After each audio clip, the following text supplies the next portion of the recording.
Mr. President, Excellencies, distinguished members of the General Assembly, Namaste from Bharat. Let me begin by expressing our felicitations to the President of the General Assembly, His Excellency Denis Francis, and our fullest support to the 78th UNGA's theme of rebuilding trust and reigniting global solidarity. This is an occasion to take stock of our achievements and challenges, even while sharing our aspirations and goals. And indeed, in regard to both, there is much that India has to share. Mr. President, the world is witnessing an exceptional period of turmoil. As it is, structural inequities and uneven development have imposed burdens on the global south. But stresses have been aggravated by the impact of the COVID-19 pandemic and the repercussions of ongoing conflicts, tensions, and disputes.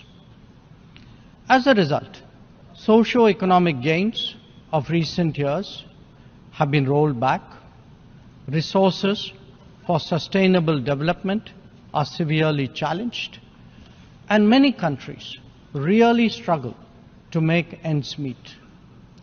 Navigating the future appears even more daunting today. At this juncture, it was with a sense of exceptional responsibility that India took up the presidency of the G20. Our vision of one Earth, one family, one future sought to focus on the key concerns of the many, not just the narrow interests of a few. In the words of Prime Minister Narendra Modi, it was to bridge divides, dismantle barriers, and sow seeds of collaboration that nourish a world where unity prevails over discord and where shared destiny eclipses isolation. The New Delhi G20 Leaders' Declaration articulates our collective ability to do so. Excellencies, friends, at a time when East-West polarization is so sharp and the North-South divide so deep, the New Delhi Summit also affirms that diplomacy and dialogue are the only effective solutions. The international order is diverse, and we must cater for divergences, if not differences. The days when a few nations set the agenda and expected others to fall in line are over. As the United Nations itself symbolizes, finding common ground is an imperative. To listen to others and to respect their viewpoints, this is not weakness, it is the basics of cooperation.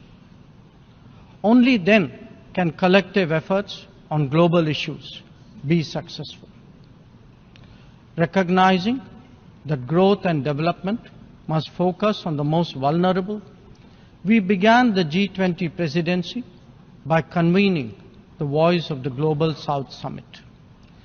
This enabled us to hear directly from 125 nations and place their concerns on the G20 agenda. As a consequence, issues which deserve global attention got a fair hearing. More than that, the deliberations produce outcomes that have great significance for the international community. Mr. President, it was also noteworthy that at India's initiative, the African Union was admitted as a permanent member of the G20. By doing so, we gave voice to an entire continent which has long been its due.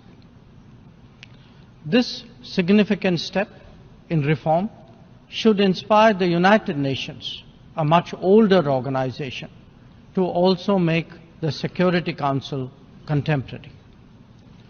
Broad representation is, after all, a prerequisite for both effectiveness and credibility. The outcomes of the New Delhi G20 summit will surely resonate for years ahead. Among them is an action plan for sustainable development goals, a crucial need of the day.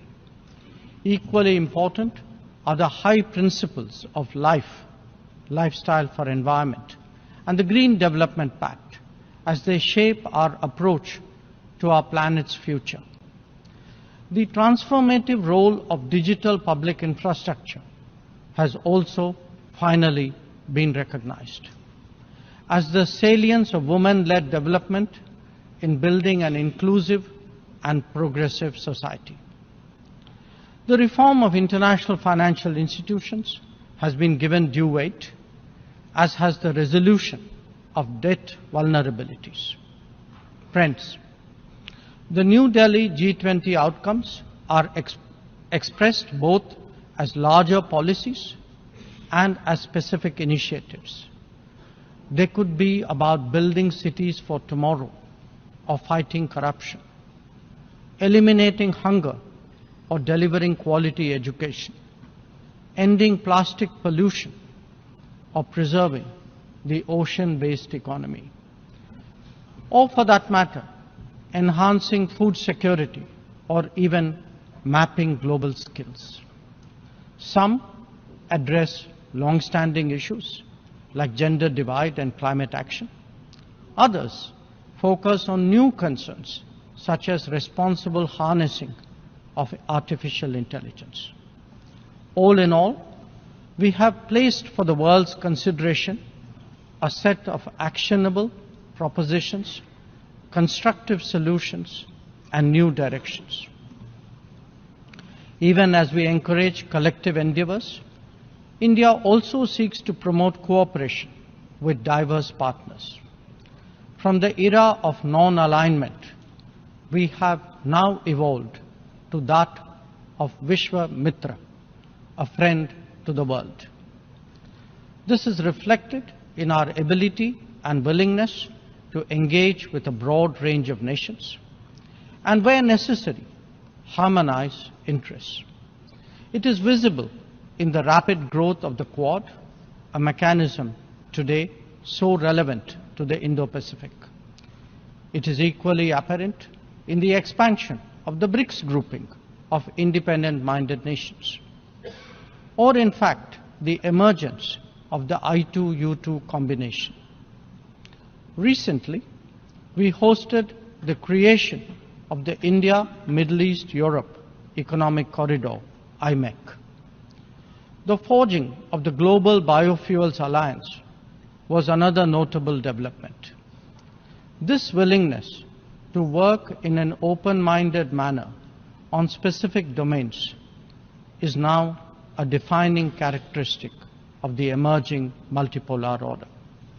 Mr. President, all nations pursue their national interests. We, in India, have never seen that as being in contradiction with global good. When we aspire to be a leading power, this is not for self-aggrandizement, but to take on greater responsibility and make more contributions. The goals we have set for ourselves will make us different from all those whose rise preceded ours. India demonstrated this during the COVID through the Vaccine Maitri initiative. Our endeavors, like the International Solar Alliance and the Coalition for Disaster Resilient Infrastructure, have gathered wide support. Our espousing of the International Year of Millets is enhancing global food security today. We have built development partnerships with 78 nations across geographies. And we have also been first responder in disaster emergency situations. The people of Turkey saw that in February, as did those in Syria. Our commitment is understandably even greater, closer home. When Sri Lanka experienced a severe economic crisis, it was India that first stepped forward. But even in distant regions, partners such as the Pacific Islands have appreciated our contributions to meet their needs in health, in technology, and in climate action. Mr. President, the most populous nation and the fifth largest economy in the world knows that its progress makes a real difference to the world. Especially so when so many nations identify with us for reasons of history, of geography, and of culture. They follow our experiences closely and evaluate our solutions for their larger relevance. Last week, the United Nations assessed progress towards achieving SDGs. The mood here reflected the struggle to overcome challenges, especially those of resource paucity. It is therefore vital at this midway that we expand our capacities and regain our confidence. As the largest contributor to meeting SDG targets, India's achievements should give heart to others on this journey. After all, the Global Multidimensional Poverty Index records that we have halved the global MPI value in the last 15 years, lifting 415 million people out of poverty. That progress has now moved on to a higher level with ambitious socio-economic initiatives covering financial inclusion, food and nutrition, health and water supply, as well as energy and housing. We are seeking to demonstrate that social welfare need not be the sole prerogative of the developed world. Excellencies, programs underway in India highlight the transformational role of digital delivery of public goods. It has facilitated scaling up, it has enhanced efficiency, and it has combated corruption. The national objective of leaving no one behind is forging ahead in so many dimensions. Moreover, the democratization of technology has opened mindsets, instilled confidence, and inspired innovations. Excellencies, in our deliberations, we often advocate the promotion of a rules-based order. From time to time, respect for the UN Charter is also invoked. But for all the talk, it is still a few nations who shape the agenda and seek to define the norms. This cannot go on indefinitely, nor will it go unchallenged. A fair, equitable, and democratic order will surely emerge once we all put our minds to it. And for a start, that means ensuring that rule makers do not subjugate rule takers. After all, rules will work only when they apply equally to all. Mr. President, we must never again allow an injustice like vaccine apartheid to recur. Climate action, too, cannot continue to witness an evasion of historical responsibilities. The power of markets should not be utilized to steer food and energy from the needy to the wealthy. Nor must we countenance that political convenience determines responses to terrorism, extremism, and violence. Similarly, respect for territorial integrity and non-interference in internal affairs cannot be exercises in cherry-picking. When reality departs from the rhetoric, we must have the courage to call it out. Without genuine solidarity, there can never be real trust. This is very much the sentiment of the Global South. Next year, the United Nations will be hosting the Summit of the Future. They should serve as a serious opportunity to drive change, champion fairness, and reform multilateralism, including the expansion of the Security Council memberships.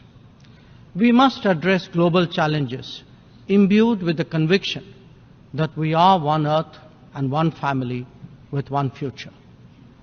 Excellencies, friends, India has entered the Amrit Kal, a quarter century where greater progress and transformation awaits us. We are confident that our talent and creativity, now so visibly unleashed, will power us forward. The world saw a glimpse of what is to come when our Chandrayaan-3 landed on the moon. Today, our message to the world is in digitally enabled governance and delivery, in the widening ambit of amenities and services, in rapidly growing infrastructure, and in our energetic startup culture. It is visible too in vibrant cultural expressions, such as in the arts, yoga, wellness, and lifestyle. Our latest assertion is in a path-breaking legislation to reserve 1/3 of the seats for women in our legislatures. Mr. President, I speak for a society where ancient traditions of democracy have struck deep modern roots. As a result, our thinking, approaches, and actions are now more grounded and authentic. As a civilizational polity that embraces modernity, we bring both tradition and technology equally confidently to the table.